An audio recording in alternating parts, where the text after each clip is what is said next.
Guys, this video is sponsored by our friends at Geology.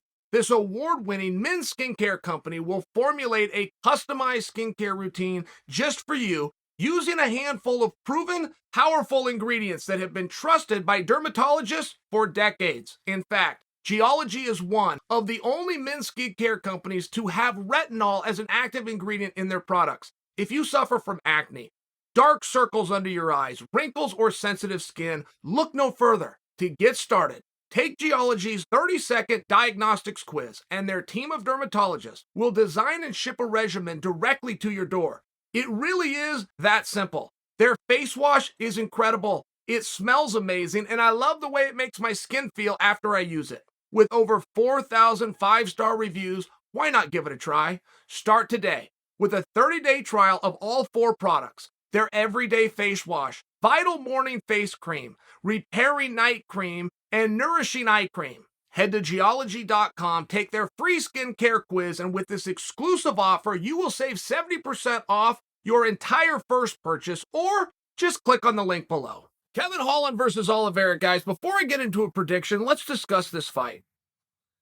I am very into certain guys. I'm a fan. And same with you.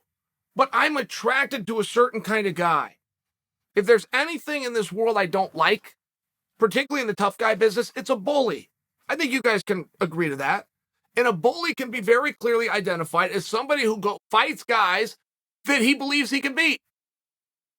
I came just from a different school. I even used to wear a shirt. It was from the Raw team, created by Rico Chiapparelli, and on the back it said 3 things: anyone, anytime, anywhere. That wasn't just tough guy talk. That was a wrestler's mentality, knowing full well, I'm not going to win all of these. I'm going to walk out there and I'm going to compete in the field that I've agreed to participate in. I've just always thought that was important. I like to know a guy that's hungry. I like to know a guy that's willing to sacrifice. I like a guy that can deal with adversity. And I was very drawn to Kevin Holland. And he's now shown he can deal with adversity. He's now shown that he can change. He absolutely passed the test of, does he want an opportunity? The opportunity in the field with the organization that he once upon a time signed a contract with and said and swore that he wanted to compete in. He proved it, and he did. And Kevin Holland should have lost those 5 matches, by the way. There is not one of those 5 matches that he won within that year that he was a lock to win. I would have to go, I know 4 of them he was the underdog in. I would have to confirm whether he was the underdog in all 5. He did not belong in there with Jacare Souza. Period. Nobody would disagree with me. But that includes Kevin Holland. He walked out there and he did it anyway because it was an opportunity, at worst case, to get better. I like him. I'm just sharing your story with why I like him. After he did those 5 matches, I personally called him to take on Rumble Johnson in a grappling match on 4 days' notice. Holland accepted. Now, I think he got like a fight book or something. That match ended up not happening. I can just tell you, I know behind the scenes, nobody would have heard it, how willing this guy was to compete. And when it came time to negotiate, the only thing he asked for is an extra plane ticket so his wife could come. How you not going to like a guy like that? That's a cool guy. Now, blueprint gets created. This happens to every fighter. Even the undefeated ones start to get closer. There is nothing more helpful in sport than having video footage. Back in the day when you would watch a fight, you either had to be there live or you would listen over something called a transistor radio. But guys in boxing would go undefeated for 10 and 11 years. Very common. 6 and 7 years, no problem. But those guys had a couple of tricks. Nobody could see them. Nobody could scout them. Those guys were still human beings. They had points where they were getting touched as well, but you couldn't break it down. So video really helped, and I bring that to you because a blueprint got created for Kevin Holland, which was take him down. Kevin Holland understood this blueprint was out there, understood what the opponents were going to do to him, and understood that he needed to work on wrestling. Now, this is the only place that Kevin and I butt heads. I did not see a deficit in the defensive wrestling of Kevin Holland that he identified.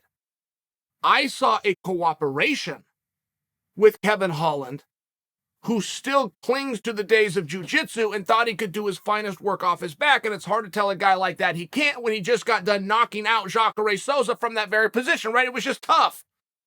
So you kind of got to sit him down. You got to get real intellectual. You got to bring in 10 years of fighting, show him how many meaningful fights have ever finished from a submission from the back. I mean, you kind of got to break it down, but you're still going to have him go, yeah, but I'm the exception.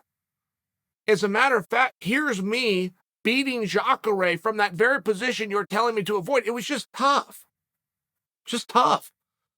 But I never saw any kind of a weakness within Kevin Holland's defense. He's tall, he's long. That comes with great advantages. With your reach, absolutely it does, but it comes with a deficit, which is there's more to grab. And you can get down into position low enough, faster and easier. So those legs are going to be attacked. He's going to have to learn some defenses. Now, he goes out to AKA, the home of Daniel Cormier, to go work on this very thing. Another reason I like him. That's a cool move. That's a sacrifice. That's somebody who's aware, who sees a hole within the boat and wants to plug it. We like that. Take it on Oliveira, interesting match. Oliveira is one of the more underappreciated guys. I really do feel that. Oliveira can compete with anybody, and he's never going to be an easy night. Oliveira is another guy who was a victim of getting studied. He was very heavy into submissions, predominantly knee bars. He was very good at finding them or using that position to create a scramble, but over time, you start to break him down, you start to see what he's looking for, you start to understand him a little bit better. So these guys are really in the same boat. It's hard to imagine anybody beating Kevin Holland unless they can get that top position and gain favor with judges. The only reason that's hard to imagine is we haven't seen it happen before. Nobody's gone out there and beat Kevin Holland up on his feet. Nobody's hit Kevin Holland so hard that he goes down and he can't get up and finish a contest. That just hasn't happened. Now, Kevin, I believe, is in a very good frame of mind, which is be on my feet or be on top. Being on the ground is okay. Being on bottom, I want to avoid. I think he's of that frame of mind. But that's what he needs to come out and show us. It's going to be very hard to get through to him, I think. I think it's going to be very hard to tell a guy, statistically speaking, you're extremely unlikely to win a fight from your back when he won 5 in a row. Over maybe the best, most decorated grappler sports ever seen in Jacare Souza. I think it's hard. Kevin's a human being. Kevin has the right to be confident. He has the right to love his art. He has the right to want to show it off. He was a brown belt under Travis Lutter. He's looking to get a black belt. I mean, he's got his own things, but he has told us all publicly that he has identified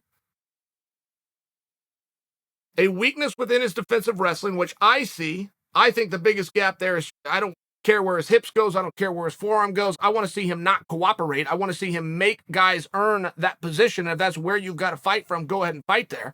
It's not as though that art doesn't work. Jiu-jitsu is a wonderful art. It's just unlikely to win a fight from your back under good level competition. Now you're taking on Cowboy Oliveira, who is a true Brazilian Jiu-Jitsu black belt. Having a black belt in BJJ is something to be very proud of. Having a real one, which means you got it in Brazil, it's another level. And again, when it just comes down to the likelihood of finishing a guy from your back who is a true Brazilian Jiu-Jitsu black belt, it's less likely. So it does come down to positioning. I love that Kevin is aware of this. Kevin is saying all of the right things. Kevin at this weight class does definitely create some parity. I think Kevin Holland is still a main event fighter. No lower than a co-main event. That's what I think. He's now fighting to get his spot back. But there's a lot of storylines. There's a lot of reason that you should be interested in this. And then you've got the real tough talk, right? One of these guys does come closer to regaining that main event. That's true. One of these guys is likely walking to the octagon for his last time.